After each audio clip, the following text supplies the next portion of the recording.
మకర రాశి.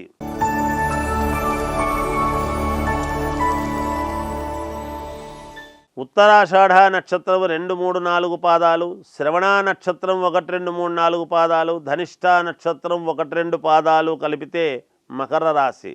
మకర రాశి వారికి ఆదాయం 14, వ్యయం 14, రాజపూజ్యత 3, అగౌరవము 1. మకర రాశి వాళ్ళకు కూడా చాలా బాగుంది. చేసే వృత్తి యందు ఉత్తీర్ణత ఉంటుంది, యోగము ఉన్నది, ధనలాభము కలుగుతుంది, కీర్తి సంపదలు కీర్తి ప్రతిష్టలు కలుగుతాయి గాక స్థానబలం అనేటువంటిది ఉంది. ఈ రాశివారు ఎక్కడ ఉంటే అక్కడ స్థానబలాన్ని పెంచుకోగలుగుతారు గాక. అన్నింటా ఆకర్షణ, ఏది అనుకున్నా దాన్ని మంచి ఆకర్షణీయముగా మీ వైపు తిప్పుకోగలిగినటువంటి సామర్థ్యము ఉంటుంది. ప్రతి అడుగు విజయం వైపు వేసి తీరుతారు. శత్రువులు మిత్రులుగా రావటం అనేటువంటిది జరుగుతుంది. జనాదరణ పెరుగుతుంది, పలుకుబడి పెరుగుతుంది, మానసికమైనటువంటి సంతృప్తి మీకు కలుగుతుంది గాక.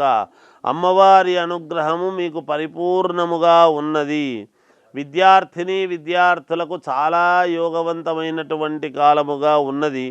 వ్యాపారస్తులకు యథావిధిగా లాభాలు జరుపుకొనుటకు కొంతవరకు మేలు జరుగుతుంది. సినిమా వాళ్లకు మంచి యోగదాయకమైనటువంటి సమయముగా చెప్పవచ్చును. రాజకీయాలలో ఉండేటువంటి వాళ్లకు ఉన్నతమైనటువంటి పదవి యోగం అని ఉన్నది. జాగ్రత్తగా అడుగులు వేయండి, మేలు చేసుకోండి. జయోస్తు.